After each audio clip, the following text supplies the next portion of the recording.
Hello friends, welcome back to my channel Earth Mom Dehradun. मैं हूं ज्योति और वेलकम है आप सभी का मेरे चैनल में नए हैं तो मेक श्योर चैनल को सब्सक्राइब जरूर करें। वीडियो पसंद आई तो लाइक भी करना, साथ ही साथ नीचे बेल नोटिफिकेशन है उसको हिट कर देना ताकि मेरे आने वाली हर वीडियो का नोटिफिकेशन आप सभी को सबसे पहले मिल जाए।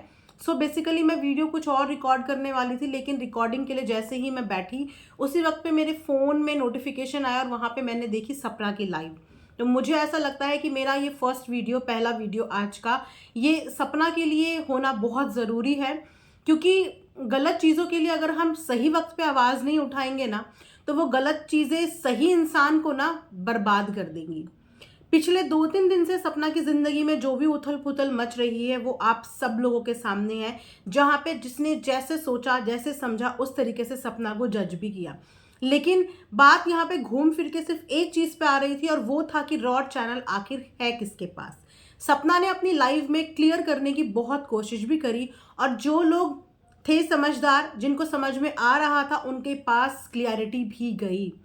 क्योंकि हम भी एक क्रिएटर हैं, हम भी यूट्यूब चलाते हैं और वो तमाम लोग जो यूट्यूब के प्लेटफॉर्म पे काम करते हैं उनके लिए ये समझना सिर्फ चुटकी भर का खेल था। क्योंकि सपना ने जो रॉड की चीज़ें हमें दिखाई थी उसमें जो 2 फ़ोन नंबर थे, यानी कि रिकवरी नंबर और जो हमारा नंबर होता है जिसके थ्रू कभी हमारा अगर पासवर्ड हम भूल जाए तो हम उस पासवर्ड को रिकवर कर सकते हैं, वो दोनों नंबर एक सपना के ससुर जी का था और दूसरा नंबर अंशु का था। ये उसने पूरी स्क्रीन पे रॉड चैनल की दिखा दी थी। उसके बाद जो जीमेल आईडी उसमें डली हुई है वो जीमेल आईडी भी सपना की नहीं थी। नंबर दोनों उन लोगों के थे, तो सपना के पास पासवर्ड होके भी नहीं आ सकता।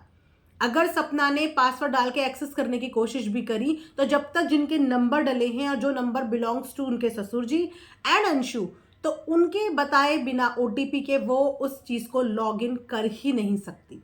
और कोई भी इंसान इतना बेवकूफ़ नहीं होता कि चैनल उसके पास है और नंबर वो किसी और के डाल के रखेगा। हर कोई सबसे पहले जो 2 स्टेप वेरिफिकेशन में चीज़ें करता है वो होता है अपना फ़ोन नंबर, अपना ईमेल आईडी, ताकि कोई भी इंसान जब लॉगिन करने का ट्राई करे तो सबसे पहले उस नंबर पे और उस ईमेल आईडी पे जाए। तो अगर सपना के पास वो चैनल होता तो वो 2 रजिस्टर्ड नंबर सपना के होते, लेकिन वो दोनों रजिस्टर्ड नंबर एक सपना के ससुर जी का था और एक अंशु का था। ये सपना ने अपनी लाइव में दिखाया था, जो कि उस दिन बहुत लोगों को क्लीन एंड क्लियर समझ में आ गया था कि ये चैनल श्योरिटी के साथ सपना के पास नहीं है। कोई इंसान कुछ भी कर सकता है लेकिन अपनी गंदी तस्वीरें सोशल मीडिया पे नहीं डालेगा। सोशल मीडिया पे अगर आज एक चीज़ 1 सेकंड के लिए भी पब्लिश होती है ना, तो उसकी इतनी कॉपीज बन जाती हैं कि आप उसको इस सोशल मीडिया से कभी हटा ही नहीं सकते। वहां पे एक औरत अपनी ऐसी तस्वीर डालेगी जो उसे पता है कि वो एक पॉपुलर फेस है, एक पब्लिक फिगर है सोशल मीडिया की, और ये विद इन कुछ सेकंड में उसकी ये फोटो हर जगह ये वीडियो छप जाएगी। वो इंसान इतनी बड़ी बेवकूफ़ी सोशल मीडिया पे नहीं करेगा। अपनी इन्हीं इमेजेस के लिए लड़कियां आए दिन ब्लैकमेल होती हैं, परेशान होती हैं। तो क्या एक औरत जिसके पास 2 बच्चियां हैं, जो शुरुआत से अपनी ही जिंदगी के लिए लड़ रही है, अपनी ही इज्जत के लिए लड़ रही है, क्या लास्ट में वो सिर्फ एक चैनल के लिए अपनी इज्जत आबरू बेच देगी? जो औरत अपना ससुराल छोड़ते वक्त वहां की धन दौलत, अपने खुद का स्त्री धन, अपने जेवर तक वहां पे दे के आ गई, जिस औरत ने चैनल भी अपनी मर्जी से सामने वाले को दे दिया, जिसने अपनी सारी की सारी साल भर की वीडियोस उस चैनल से डिलीट कर दी, क्या सच में उसको उस चैनल की मोह माया होती? अगर मोह माया होती तो उस चैनल से अपनी 1 साल की वीडियोस वो डिलीट नहीं करती। अगर आप 4 वीडियो भी लगातार अपने चैनल की डिलीट कर देते हो ना, तो आपका चैनल कहाँ से कहाँ पहुँचता है ये हर एक क्रिएटर जानता होगा। और उसने पूरा 1 साल का डेटा उस चैनल से खाली करके वो चैनल सौंप दिया था। तो उसके अंदर उस चैनल का लालच ही नहीं था। अंशु को भी ये चैनल जो अंशु अब चला रही है ना, ये देने वाली सपना ही थी। सबसे पहले उसने ये सब चीज़ें करी, जो जो चीज़ें उसके पास थी और जो जो चीज़ें उसे लगता था कि ये अंशु की है, ये अंशु को मिलनी चाहिए, वो सब चीज़ें वो इज्जत और प्यार से अंशु को सौंप के आई। चाहे फिर वो चैनल हो, चाहे फिर वो सब अंशु की ज्वेलरीज हो। लेकिन उसके बाद भी उसकी मुश्किलें यहाँ से कम नहीं हो रही हैं।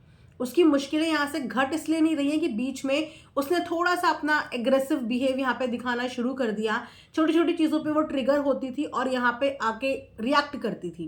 लाइव आती थी, रिएक्ट करती थी, वीडियो बनाती थी, हर एक छोटी बड़ी चीज़ पे वो रिएक्ट करती थी, क्योंकि उस समय पे कहीं ना कहीं वो अपने एंगर इश्यूज़ के साथ डील नहीं कर पा रही थी, या ये बोलिए कि उसको प्रॉपर एटमॉस्फेयर या चीज़ें उसके साथ एकदम नई नई हुई थी, तो वो इन चीज़ों को समझ नहीं पा रही थी कि मुझे इन चीज़ों को टैकल कैसे करना है। लेकिन डे बाय डे उसने अपने अंदर इम्प्रूवमेंट लाया, और ये इम्प्रूवमेंट हम सब ने देखा है। एक समय पे जो सपना छोटी छोटी चीज़ों से ट्रिगर होके आके अपना जस्टिफिकेशन देती थी, उसने अपनी वीडियो व्लॉगिंग में फोकस करना शुरू कर दिया था, अपने एंगर इश्यूज के साथ फाइट करना शुरू कर दिया था।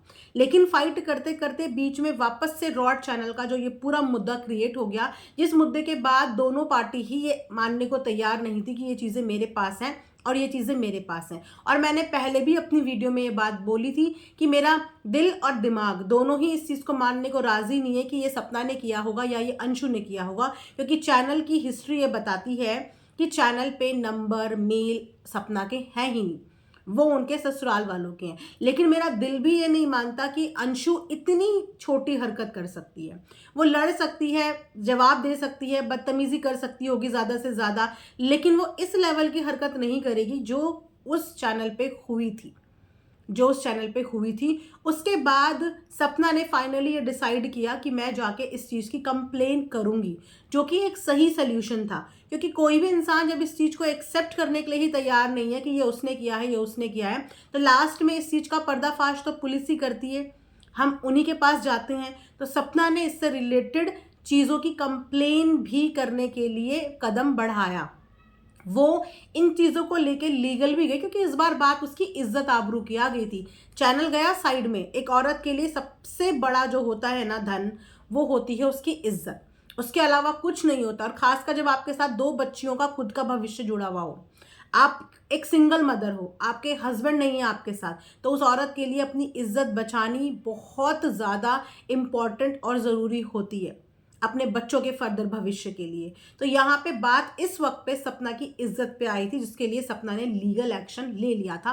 और इस बात के लिए उसने कम्युनिटी भी शेयर कर दी थी, उसने एक वीडियो भी शेयर करी थी, जिस वीडियो के माध्यम से उसने बता दिया था, ये मैसेज क्लीन एंड क्लियर दे दिया था कि अब मैं लीगल चली गई हूँ, और अब दूध का दूध पानी का पानी हो जाएगा कि इन सब चीज़ों के पीछे आखिर है कौन। पता तो चलेगा, 10 दिन लगेंगे, 15 दिन लगेंगे, महीना भर लगेगा, क्योंकि कोई भी इन्वेस्टिगेशन 2-3 दिन में सॉल्व नहीं होती, और जो साइबर केसेस होते हैं उन्हें सॉल्व होने में 15 दिन, 1 महीना, 2 महीना लग जाता है। चाहे आप कितनी भी जल्दबाजी से फास्ट फॉरवर्ड भी काम कराओ, तब भी इन चीज़ों में 1 महीना, 1.5-2 महीने लगते हैं, क्योंकि साइबर पुलिस के पास भी ऐसे बहुत सारे मेजर इश्यूज भी होते हैं जिन पे वो ऑलरेडी काम कर रही होती है। तो इसीलिए आपका कितना इंपॉर्टेंट काम है उसके हिसाब से आपका काम डिले भी होता है, लेकिन ये नहीं होता कि रिजल्ट नहीं मिलता, रिजल्ट मिलता है।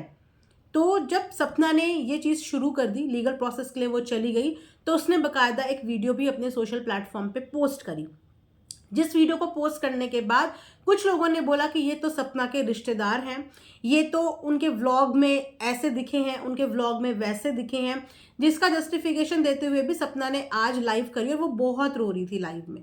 मुझे बहुत बुरा लग रहा था उसके रोने से, क्योंकि उसकी ज़िंदगी की परेशानियां ख़त्म ही नहीं हो रही हैं। आज ये एहसास हो रहा है कि बिना पति के ना औरत को कोई जीने नहीं देता। अगर वो जीने की कोशिश भी करे ना, तो उसको हमेशा गिराने की कोशिश की जाती है, और इस हद तक कोशिश की जाती है कि वो बस जिए ही ना। आज वो रो रही थी, रोने से ज़्यादा वो आज बहुत परेशान थी, और आज एक बहुत बड़ी घटना भी घटित हो गई, जिसके बारे में मैंने कभी भी सोचा नहीं था कि इस हद तक भी चीज़ें हो सकती हैं। डे बाय डे ये चीज़ बहुत कॉम्प्लिकेटेड हो रही है, और हम इस चीज़ का इंतज़ार कर रहे थे कि जल्दी से जल्दी ये चीज़ हमारे सामने आएगी और हमें रिजल्ट पता चलेगा, लेकिन वो रिजल्ट पता चलने से पहले ही उस चीज़ को ख़त्म कर दिया गया है। कहते हैं ना कि जड़ से ख़त्म कर दिया है, ताकि लोगों के घिनौने चेहरे सामने ना आ पाए, वो चेहरे, वो नकाब उतर ना पाए जो पीछे से ये सब चीज़ें कर रही हैं। जैसे ही सपना ने लीगल प्रोसेस किया, सपना ने जिनके थ्रू लीगल प्रोसेस किया वो उनके रिश्तेदार हो सकती हैं। जब भी हम किसी लीगल प्रक्रिया के लिए जाते हैं और अगर हमारे रिश्तेदारी में कोई है, डिपार्टमेंट का इंसान है, तो सबसे पहले हम उसी के पास तो जाएंगे। बाहर के लोग भी ये ढूंढते हैं कि अगर कोई अपना होगा तो वो हमारा काम थोड़ा सा फास्ट फॉरवर्ड कर देगा। इसीलिए सपना ने भी अपने रिलेटिव की ही मदद ली। वो एक पुलिस डिपार्टमेंट को ही बिलोंग करते हैं और उन्हीं की हेल्प उसने इस लीगल प्रोसेस के लिए ली। लेकिन उसे नहीं पता था कि उसका वीडियो डालना या लीगल जाना उसके लिए इतना भारी पड़ जाएगा। जब सपना ने वो वीडियो पोस्ट करी उसके बाद वहां से अंशु का भी व्लॉग आया। बहुत नॉर्मल व्लॉग था, बहुत नॉर्मल व्लॉग। अंशु सपना को अपनी माँ से बढ़कर मानती थी, भाभी मानती थी। चाहे कैसी भी हो वो, मैं बोलूँ चाहे कैसी भी हो, चाहे सपना अंशु से आज की डेट में नफरत करे या अंशु सपना से नफरत करे, लेकिन फिर भी दिल के रिश्ते इनके रहे हैं। और दिल के रिश्ते इस तरीके से नहीं टूटते कि सपना की इतनी गंदी फोटो आने के बाद भी अंशु ने सपना के सपोर्ट में कुछ भी नहीं बोला। उसने एक नॉर्मल वीडियो बनाया और बोला, मैं तो आपको बहुत पहले से ही बोल रही थी कि आप लीगल जाओ, मैं तो बहुत पहले से ही आपको बोल रही थी, चलो एटलीस्ट आप अब तो लीगल गए और मुझे इस कंट्रोवर्सी में नहीं पड़ना, मुझे इस बात का जवाब नहीं देना। जवाब क्यों नहीं देना? उन आईडीज में नंबर थे अंशु और उसके ससुर जी के, उस बात की जवाबदेही अंशु की क्यों नहीं बनती? ये कैसा पल्ला झालने वाला बात है कि मुझे नहीं पढ़ना। जब भी चीज़ें अंशु की तरफ आई हैं, अंशु ने जस्टिफिकेशन देने से मना क्यों कर दिया है? मैं ये बिल्कुल नहीं बोलती कि ये सब चीज़ें अंशु कर रही, लेकिन कोई तो कर रहा है। और जो कोई भी कर रहा है, क्या अंशु की बॉडी लैंग्वेज देख के नहीं लगता कि अंशु को भली भांति पता है कि ये कौन कर रहा है और ये कौन कर सकता है? क्योंकि ये घटिया हरकत कोई लड़की नहीं करेगी कभी भी। और जो लड़कियां ये घटिया हरकत करेंगी वो फिर लड़कियां ही नहीं है, वो क्रिमिनल होंगी। बेसिकली ये गंदे घिनौने काम मर्द ही करते हैं, लड़के ही करते हैं, आदमी ही करते हैं, है ना? तो इतना नॉर्मल व्लॉग अंशु का आया, ये बहुत बड़ी बात थी। आज अगर ये सपना हो सकती है तो कल को ये कोई भी हो सकता है उनके परिवार का। कल को ये वो दो मासूम बच्चियां भी हो सकती हैं। एटलीस्ट अंशु को उस पर एक स्टैंड तो लेना था कि ये मैंने नहीं किया, लेकिन जिसने भी किया बहुत घटिया। 4 गालियां तो अंशु की तरफ से भी बनती थी ना। चाहे अंशु के दिमाग में यही हो कि ये किसी और ने कराए, लेकिन 4 गालियां तो अंशु के मुंह से भी उस इंसान के लिए बनती थी जिसने अंशु की भाभी के लिए इतना कुछ बोल दिया। लेकिन अंशु ने बोला, मुझे इस कंट्रोवर्सी में नहीं पड़ना, मुझे इन चीज़ों में कुछ नहीं करना, मैं अपना नॉर्मल व्लॉग बनाऊंगी, मैं अपना हंसी खुशी वाला व्लॉग बनाऊंगी। और उसने अपना हंसी खुशी वाला पूरा का पूरा व्लॉग बनाया, ये जानते हुए कि इस वीडियो आने के बाद उसकी भाभी के बहुत बुरे हाल हैं, उसके बहुत बुरे हाल हैं। और वो वैसे भी चीज़ें हैंडल नहीं कर पाती, वो वैसे भी एंगर इश्यूज़ हैं, वैसे भी माइग्रेन है, वैसे भी हेल्थ मल्टीपल इश्यूज़ हैं, ट्रिगर बहुत जल्दी होती है। और ये तो एक बहुत बड़ी चीज़ उसकी भाभी के साथ हो गई थी। अंशु से ज़्यादा उसकी भाभी की हेल्थ कंडीशन और कोई नहीं जानता, वो बहुत अच्छे से अपनी भाभी की हेल्थ कंडीशन जानती है। लेकिन उसके बाद भी इतना कैजुअली और इतना नॉर्मल बिहेव अंशु का वहाँ पे था, जबकि ये कैजुअल और नॉर्मल बिहेव वाली बात नहीं थी जिस घर की बहुओं को बोला जाता है कि यहाँ तक का घूंघट रखो।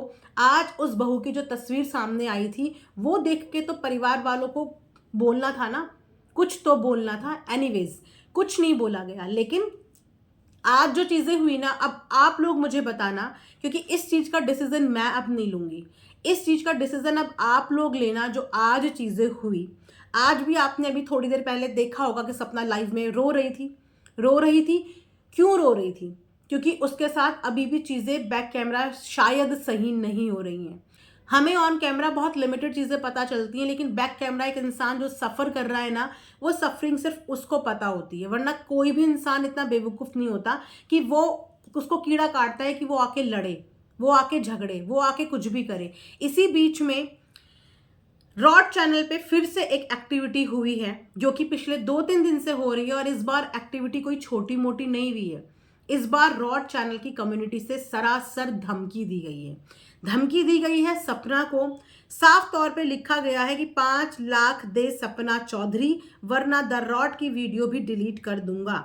जल्दी से जल्दी मुझे मेरे पैसे मिलने चाहिए, या ऐसी पुलिस से मैं नहीं डरता। द रॉड चाहिए तो मेरे पैसे मुझे चाहिए, बस 5 दिन का टाइम है तेरे पास, वरना चैनल डिलीट। अब ये जो धमकी आई है, इस धमकी को आप लोग क्या कहना चाहेंगे? देखिए, परसेप्शन सेट कीजिए। लेकिन सोच समझ के कीजिए। इसीलिए मत सेट कीजिए कि आपको सपना नहीं पसंद, इसीलिए मत सेट कीजिए कि आपको अंशु नहीं पसंद। इस समय एक न्यूट्रल सोच के साथ सोचिए, विदाउट ये सोचे हुए कि हम इसको पसंद करते हैं, क्योंकि ये कोई छोटी मोटी बात नहीं है। ये धमकियों का सिलसिला, इनकी फैमिली में मरना, ये एक नॉर्मल चीज़ हो गई है, ये एक नॉर्मल चीज़ हो गई है। और जिस तरीके से इन्होंने घर की बहू की बदनामी हो गई, तो इनके लिए ये भी नॉर्मल चीज़ हो गई है। तो ये जो घर है, ये जो फैमिली है, बहुत कॉम्प्लिकेटेड फैमिली है। 5 लाख रुपए मांगे जा रहे हैं। और ये सब चीज़ें कब हुई? जब सपना पुलिस की हेल्प लेने के लिए, लीगल कार्रवाई के लिए गई। क्यों ये 5 लाख रुपए की डिमांड इतने महीनों में नहीं करी गई? इतने महीनों में किसी ने खामोशी से एक चूं भी नहीं करा। और जैसे ही सपना ने लीगल के लिए कदम बढ़ाया, वैसे ही ये कम्युनिटी आती है। और 5 दिन का समय दिया गया था, लेकिन अब सुनने में आ रहा है कि चैनल डिलीट हो गया है। 5 दिन का समय देने के बाद 5 घंटे में चैनल डिलीट कर दिया। क्यों? क्योंकि वो लड़की डरी नहीं। उसने बोला मैं लीगल जाऊंगी तो मैं लीगल जाऊंगी, और जो भी इस चीज के पीछे है वो सामने आएगा, तो चलो जड़ से खत्म कर देते हैं, कहीं हम लोग गलती से एक्सपोज ना हो जाए। मैंने तो दोनों को बोला था कि दोनों को लीगल करना बनता है। अगर ये ब्लेम दोनों के ऊपर है कि एक के पास चैनल है, और जब सामने वाले का नंबर उस चैनल पे रजिस्टर है, सामने वाले की मेल आईडी उस चैनल पे रजिस्टर है, तो हक तो उनका भी बनता है, क्योंकि उनके पास जो चीज़ है उस चीज़ से चीज़ें कैसे पोस्ट हुई। और उनका कहना है कि उनके पास नहीं है, तो ये चीज़ें कहाँ से हुई? लीगल के लिए तो दोनों को जाना था, सपना अकेली नहीं थी, उस घर की बहू भी तो थी, क्या उनका फर्ज नहीं बनता था अपनी बहू के लिए बोलना? खैर, क्या हम इनसे उम्मीद करें, जिन्होंने अपने घर के बेटों के लिए अपना फर्ज नहीं निभाया हो, वो अपनी घर की बहू की इज्जत के लिए अपना फर्ज निभाने आते? नहीं आए। दोनों को जाना था ना, तो क्यों नहीं गए? एक बंदे को कार्रवाई करे हुए सिर्फ 2 दिन भी नहीं बीते थे, और आज सारी चीजें खत्म कर दी हैं। रॉड चैनल सामने ही सामने डिलीट कर दिया है। इतनी ज्यादा प्लानिंग प्लॉटिंग इस फैमिली में, इतनी ज्यादा कि हद पार है। समझ नहीं आ रहा कि आज की डेट में भी कि इस फैमिली में कितने मुखौटे लोगों ने पहने हुए हैं। सच सामने क्यों नहीं आने दिया गया? क्यों सच को आने से पहले ही उस चीज को डिलीट कर दिया गया? और अगर ये डिलीट ही करना था तो इतना ड्रामा क्यों करा? बहुत डिसअपॉइंटमेंट के साथ मुझे ये बताना पड़ रहा है आप लोगों को कि जिस चैनल को ग्रो करने में उन 2 लोगों का हाथ जो इस दुनिया में नहीं है, 2 क्यों, वो 3 आत्माएं जो इस दुनिया में नहीं है, आज उनकी पूरी मेमोरीज खत्म कर दी गई, सिर्फ और सिर्फ पैसों के लालच में या अपने अहम के लालच में, सिर्फ और सिर्फ इसीलिए। देखते हैं अब आगे इस चीज़ का क्या परिणाम होता है, क्योंकि जो चीज़ें डिलीट हो गई उस चीज़ के लिए काम करना मुश्किल हो जाता है, लेकिन नामुमकिन कुछ भी नहीं है। मुश्किल है लेकिन नामुमकिन कुछ भी नहीं है। तो आज जिसने भी ये चीज़ें करी है ना, बहुत घटिया हरकत करी है, बहुत घटिया हरकत, और प्रूव कर दिया है भैया कि सपना की फैमिली विश्वास के लायक बिल्कुल भी नहीं है। इसकी फैमिली के बहुत, रावण के तो 10 सर हैं, इनकी फैमिली वालों के तो पता नहीं कितने सर हैं, जो एक से बढ़कर एक क्रिमिनल माइंड है, जो किस किस दर्जे की चीज़ें कर सकता है। सामने वीडियो बनाने कोई नहीं आया, 2 दिन के बाद वीडियो आती है, और 2 दिन के वीडियो आने के बाद चैनल डिलीट हो जाता है, एक धमकी के बाद। चलिए, आप लोग कमेंट सेक्शन में अपनी राय मुझे ज़रूर बताना कि आप लोगों को क्या लगता है कि किसका इसमें हाथ होगा, कौन इसमें क्या चीज़ें कर रहा होगा। लेकिन मैं फिर भी यही बोलूँगी कि पैसे से आप ज़िंदगी और खुशियाँ नहीं खरीद सकते। अपनी ज़िंदगी में अभी भी सुकून से रहो, और दूसरे इंसान को भी सुकून से रहने दो।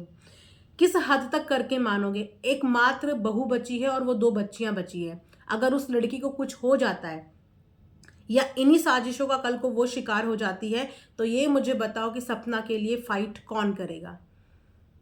सपना के लिए कौन लड़ने सामने आएगा? क्योंकि आज इस इंसिडेंट के बाद तो हम ये समझ गए हैं कि सपना के लिए कोई लड़ने नहीं आएगा। सपना आज है और कल को नहीं भी रहती है, तो सपना के लिए आवाज़ उठाने वाला कोई भी नहीं होगा। क्योंकि जब आवाज़ उठाने के लिए इतने सारे लोग थे तब भी आवाज़ नहीं उठाई गई। और अगर किसी हद तक औरत को यहाँ तक मजबूर कर सकते हैं तो कल को सपना के साथ कुछ भी हो सकता है। और अब सपना को लीगल ज़रूर जाना चाहिए, ज़रूर मतलब ज़रूर। सारे इमोशंस को साइड में रख के अब सपना को लीगल जाना चाहिए, क्योंकि जो इंसान इज्जत आबरू तक की धज्जियां उड़ा सकता है, चैनल डिलीट कर सकता है, वो इंसान कल को सपना और उसकी बच्चियों के साथ भी कुछ भी कर सकता है।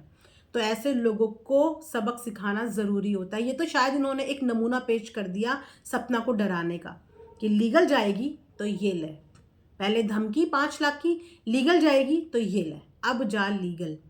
अब इस प्रोसेस को और लंबा होने दो। जहां ये प्रोसेस महीना भर 2 महीने में सॉल्व हो जाता, अब जो चीज़ें डिलीट कर दी हैं अब इस प्रोसेस में वक्त लगेगा।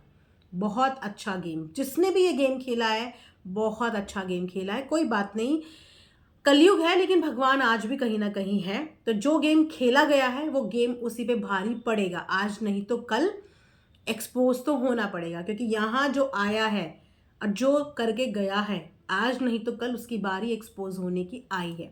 तब तक हम इंतज़ार करेंगे। ये वीडियो मैं यहीं पे एंड करूँगी आप लोगों के लिए। Thanks for watching earth Mom Dehradun.